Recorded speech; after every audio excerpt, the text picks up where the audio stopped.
All right, I'm here with Rebecca Sorrell, Ridley, and Mr. Wyatt Walsh.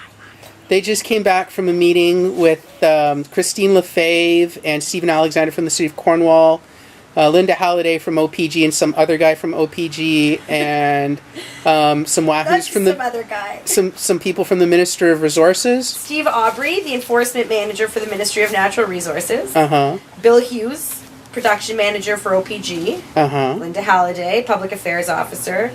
And Kenneth Bedford, the supervisor for NCIPRPP, whatever that means.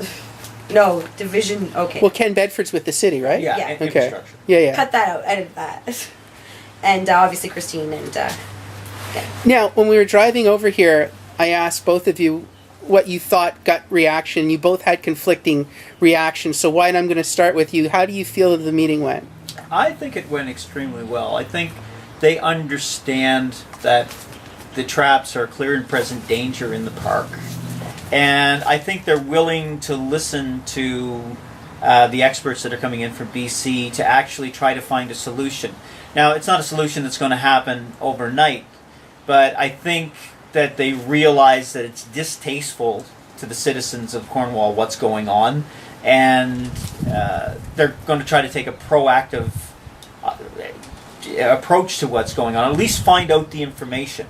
Now, I can't see them going citywide in a hurry, but if we can get the clear and present danger in the out of the park, I'll be happy. That'll be a great start. Did they agree to a moratorium on trapping as of this meeting? Are the traps going to come out? No, they you know what? There's one trap left. They said there's one trap left, and I believe that's the one at the Beaver Lodge, which is, again, like I told them, children play on that.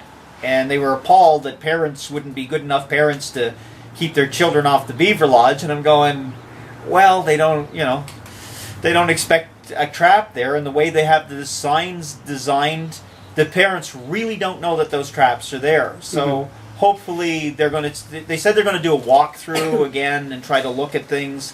I made myself available because there's nobody that knows that park better than I do. Well, and you're also an engineer. Yeah. So when, for instance, when I first started the story and when I contacted Linda Halliday at OPG, she bumped me to Toronto, and Toronto said that they had no contractual relationship with the city over Gindale Park. They themselves didn't use conibear kill traps.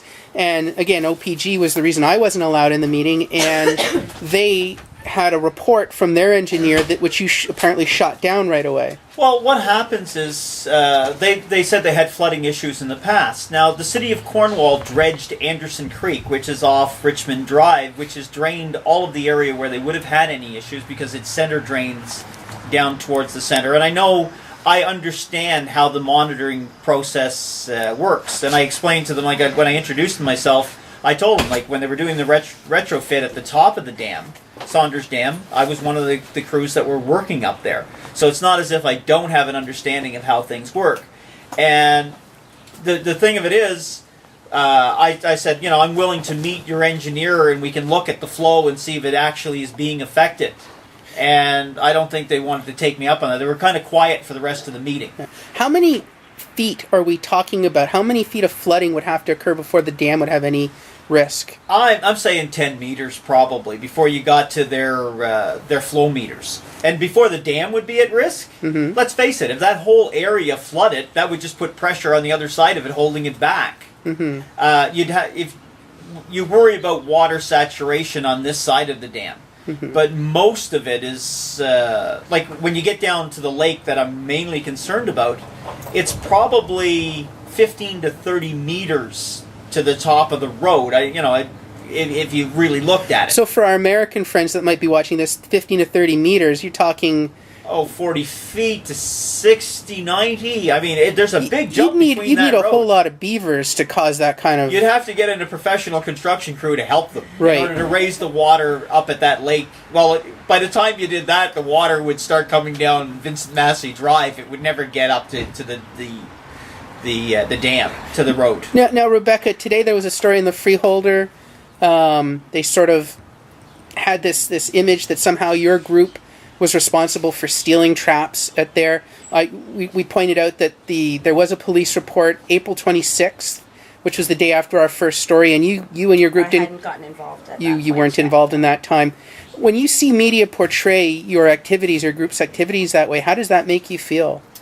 Well, it's discouraging to a degree, but it doesn't put me off on my battle whatsoever. You know, like it's one person that's kind of running this smear campaign against us, as opposed to the hundreds of people that we have supporting us. Do you think that this meeting was truly positive, and that this is going to lead to the stoppage of trapping in Gindon Park?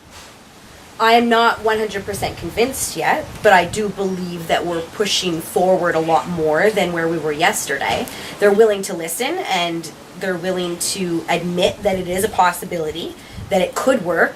The gentleman from the ministry even admitted that, you know, they have worked in the past. It is possible. Sorry, my dog is trying to get on camera. And you know, so that was a positive, definitely a positive for them to be willing to admit that it is possible for it to happen. Do you think it's frustrating that it's taken this long to get the city to blink, in the fact that it's coming from city management and that not a single city councillor, including the one that's on a conservation board, has said anything? Well, I think, like I've continued to say, it's everybody that's responsible for all of this. Yeah. It upsets me, not just that city councillors haven't gotten involved. It upsets me that we've all sat back and let this happen. So are you going to take your foot off the gas at this point? Not at all. So the petitions continue? Petitions continued. I'm still going to try and speak at next council on the 28th. I'm not giving up. All this means is all they've agreed to is to listen. Right. You know, and that could have happened a long time ago. They could have listened to Leslie Well, yeah, Longford. my first email to them, even before the story, was a request for a 90-day moratorium so that they could listen, and the overwhelming support that we've had for this position and the overwhelming amount of scientific data to support that. We've had biologists come in, and today, Wyatt, you had an engineer's report, but you were able to challenge that right away. Well, the other thing, like they said, statistically from the trappers, virtually nobody ever gets caught in traps. And statistics is something I'm very, very good at. Statistically, trappers don't trap in city parks. Right. When you put a trap that's within a couple of inches from where a child can reach or a dog can be or whatever, the statistics change from 1,000,000 to 1 to, yeah, it's going to happen. Right. Right? So you don't, when you roll out statistics, you say, how many people have been injured in city parks? Right? That's how you look at it. How many people irresponsibly put out traps? I'm sure that responsible people who are on farmers' fields or in culverts on up next to the dump, nobody's going to get caught in it. Now, if something powerful happens here and all of a sudden City Council wakes up and realizes the opportunity, Leslie with her group from BC offering to basically pay and educate the staff and cover the expenses of adapting Gindon Park. You live right across the street from there. You're there with your dog Virgil all the time. What would you like to see happen to Gindon Park in the future?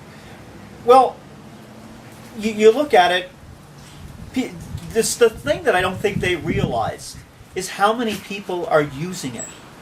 They had no idea. Like, there's about 150 people a week that are walking their dogs in there. There are the people on the horseback. There are people that are in there with the model car racing set. What it is, Gindon Park's this little jewel that's out there, and if you take care of it and you don't do stupid things, then it's fine. I would like to see more people out enjoying the park. Like right now, there's ducklings that are swimming out there. There's turtles that are out there. I was telling them, they weren't aware of it. There's a bobcat in Gindon Park right now. Wow. Yeah, it's a fairly good-sized bobcat. And they're going, well, yeah, you know what? I'm there.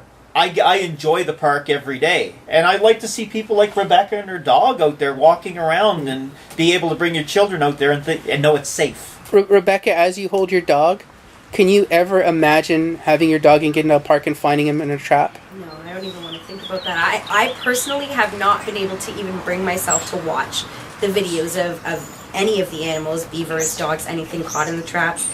It brings deep sadness, the thought of even seeing them, and I haven't been able to look. So the thought of Ridley being caught in one of those traps, like this is my son, you saw the reception that I got when I walked in the door. Yeah. Like, my life would not be complete without him. This is what I asked them. I asked the people around the table. I said, there's a kill trap video that's up on your website. I said, Do you want to get your children or your grandchildren to sit down with you and say, Grandpa's responsible for this happening? And I challenge Bob Kilger and all of the other counselors to sit down with their children and grandchildren and go, hey, the reason this animal's being brutally killed this way is because I'm not doing my job right. I'm being a politician. I'm hiding from the issue. What is the use of electing somebody if when an issue that comes up that's this important to the citizens of Cornwall, they all bury their heads in the sand? They have this attitude, we don't like controversy. Well, do the right thing and you don't have a controversy. Exactly. It's simple. Do you think we in the media have more of a responsibility to put pressure on our politicians so that issues like this and other issues get light of day? Like today I was talking to somebody and they said, oh, it's never been a problem before, but then it's never been covered in the media really much before. I told them at this meeting, this has been going on for I've been out there for 5 years. 5 years that I'm aware of. I made quiet phone calls to them going, this is dangerous. Last year, the Standard Freeholder picked it up and they finally did a little bit about it. They said, okay, we're going to trap at night or whatever. Then this year we start again, and I asked you to come out because the Standard Freeholder said we kicked at the can and we didn't manage to do anything. The thing of it is, when they don't do something, when they're being irresponsible, it has to be kept in the public eye until somebody stands up and goes, yes, I'm going to do something about it. That's why they were elected. If they don't want to do the things they were elected for, pack it in, sign out, and let somebody who actually wants to do something for the city take charge. All right, last word to you, Rebecca. Last word? Last word. Last thought? I just hope that the city is capable of realizing what an amazing gift we've been offered. And I know I keep saying that. And I'm hoping that this meeting was able to accomplish that in those present in the meeting, that they were able to see where I'm coming from in this. We have the opportunity. The means are there. It's not going to cost us any money. It's going to be a safe, humane alternative. I just hope that everybody involved and everybody necessary is willing to see how lucky we are to have this offer on the table. Because without this offer, my fight would have nothing right now. All right. So I'm really hoping that people can open their eyes and see how lucky we are in all this. Thanks and keep up the good work. Thank you.